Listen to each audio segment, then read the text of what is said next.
Now, there's many reasons why we snack throughout the day, in between meals, at night, before we even have breakfast. And I want to go through the deep-rooted reasons why and what you can do to prevent that and to help support a stronger system.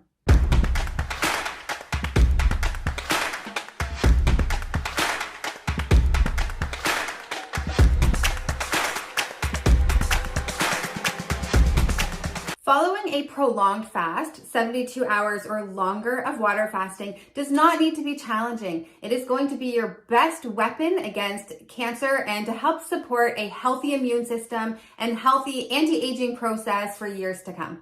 For all the amazing benefits of getting into autophagy and accomplishing a 72-hour fast, that is exactly why I've created this video series. In this video, it's part 2 of how you can easily transition into a 3-day water fast. Now, if you haven't already watched video 1 on anti-inflammatory and cleaning up your diet, make sure you go back and watch that first. In this video, I want to talk about the next phase, which is getting rid of snacks. Now, there's many reasons why we snack throughout the day, in between meals, at night, before we even have breakfast. And I want to go through the deep-rooted reasons why and what you can do to prevent that and to help support a stronger system.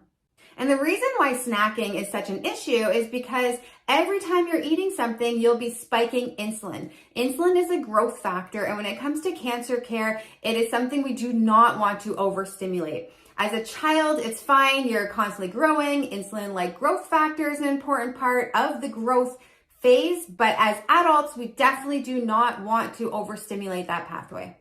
And so when I talk about snacking, all that means is that when you have your meals, you're eating it within a 90-minute window and you're having 2 to 3 meals in your day, or 1 meal a day, that's fine too, but you're not having anything outside of those eating times.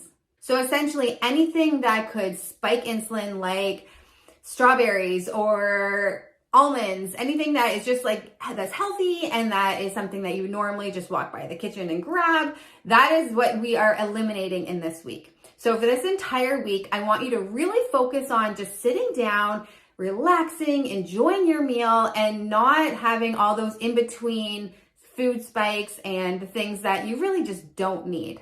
So that brings me into the first point of why do we snack in general? A lot of it has to do with boredom and just out of habit. So if at night you know that you just want something while you're watching a movie or you're just relaxing, it's comforting, it's soothing, then that is what I want you to be cautious of, and substitute it with maybe herbal teas or carbonated drinks, Zevias, things that do not have calories, do not have sugar, and make sure it also doesn't have sucralose or the other artificial sweeteners. Another thing that really helps is if you are a caffeine drinker or a coffee drinker, some people will have just black coffee, nothing added into it, because as soon as you add something into it that is spiking sugar or insulin, then that is considered a snack. So to start breaking that habit, have a warm drink with you all the time, or having just your water there, maybe putting in electrolytes to give it a little bit of flavoring, but eliminating anything that is spiking your sugar. The other thing you want to consider is what those feelings actually mean. So finding the connection of when you tend to snack, what time of day, how you're feeling, and if it is something that's more of like a coping mechanism, then what other ways can you soothe your body outside from having food? So making yourself a hot bubble bath, calling a friend, watching a movie, something that really helps ground yourself and just get you out of the habit of snacking. The other trick that I like to use is just going to bed early. When you're going to bed at 9 p.m., there's a lot less likely chance that you are snacking from that 9 to 11 window when hunger may start to kick in, or boredom, or you just think, ooh, that would be really great right now. So going to bed early may just be your best friend in this week, just to help eliminate the nighttime snacking. The other thing I find is with having kids that it's so easy just to, if they bring home their lunch bag and there's some strawberries left, I don't want to just get rid of them, I will eat them. Or if I'm walking by and they're having crackers, oh, it's so easy just to grab that. So being aware of all the times that you're subconsciously grabbing food and eating it when you really don't need it. Your system is not missing out on those calories. You don't need that for nutrition-wise at that time. The next reason why you may be more prone to snacking is if you are adrenally exhausted. So if you are a type of person that's just go, go, go all the time, you may look at food as an energizing pick-me-up. And if this is you, you're likely the person that would want more carbs, more caffeine, things that give you that quick, instant adrenaline rush to get you through your day.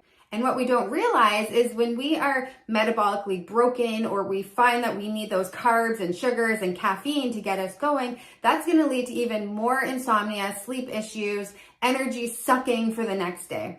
And what we don't realize in the moment, because we want to just get through the productivity list and go, go, go mode, finish a job that we meant to be doing, if you're reaching for more carbs and you're metabolically broken, then that night you may have a harder time sleeping. The next day you're going to crave even more caffeine, more sugars, have more anxiety, and it leads to a whole slew of mental health side effects where you just feel completely like you're on an emotional roller coaster. So if you are that person and you feel like you have such a busy schedule and you tend to reach for food or caffeine or things just to help keep you going, maybe it's time just to sit back and go for a 10-minute rest. Put on some breathing exercises, guided meditation, something to allow yourself to say, you know what, I am busy and it's okay to sit back and breathe for 10 minutes. Coming back out of a 10-minute meditation, whether you use Brain Tap or any other device that you have, you will feel so much more energized and recharged. The other thing you want to look into is supplying your body with adrenal support. So if you are that person who's always on the go, you'll want to look into supplementing with magnesium, bisglycinate, B vitamins, and even a mineral complex. All of those things are critical to support how your body makes energy and deals with stress. But like I said, sleeping well is going to be your number one defense to next day having cravings. Because if you're tired, you will set the stage for wanting more things to get that fake energy and that quick accelerated energy blast. Being dehydrated is often confused for hunger. So if this is you and you feel like you don't drink enough water in the day, then that's a very easy one to fix. So getting rid of snacks can be a lot easier if you are hydrated. And the amount of water you should have in a day depends on your body weight. Essentially, you want to aim for about half an ounce to a full ounce per pound that you weigh. So for example, if you weigh 150 pounds, you want to aim for about 75 to 150 ounces every single day. And if you're sweating or drinking a lot of caffeine, then you may even want to have more than that. But that is the bare minimum that you should strive for.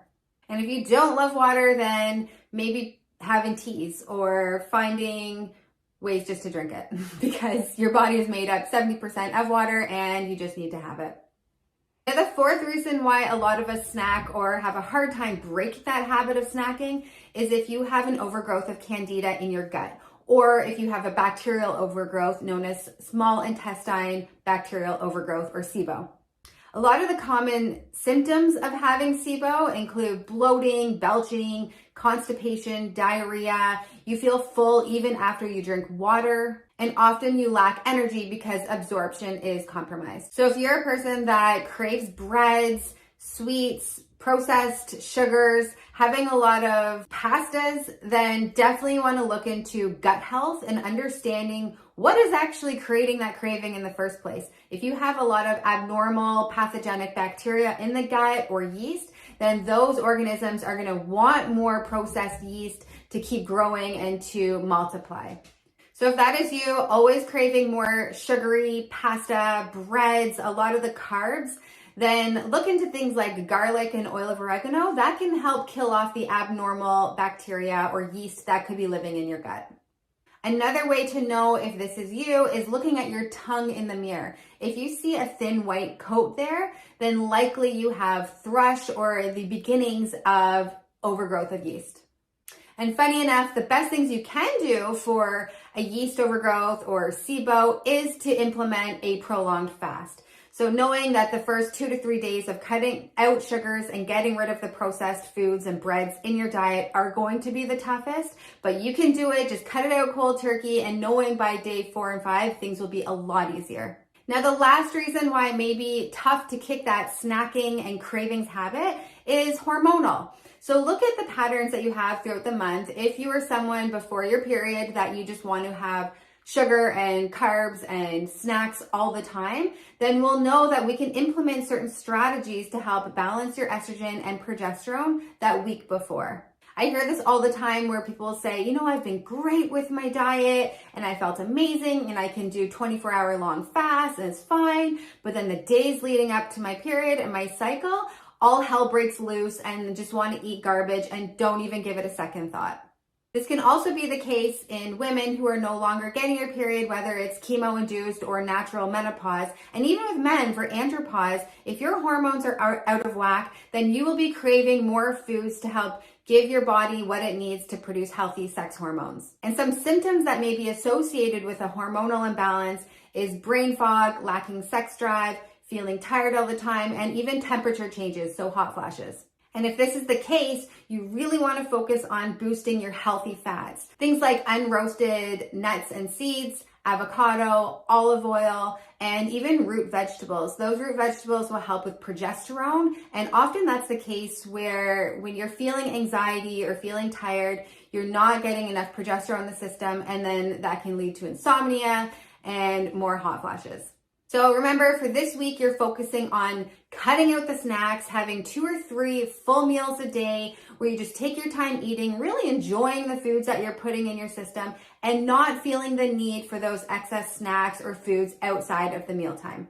So like I said in the previous videos, if this takes you a few days to master or you realize, okay, you're not much of a snacker, then carry on to video 3, which will get into more of the nitty-gritty of which foods you can have to make sure that the fasting transition and going into a prolonged fast is as easy as possible.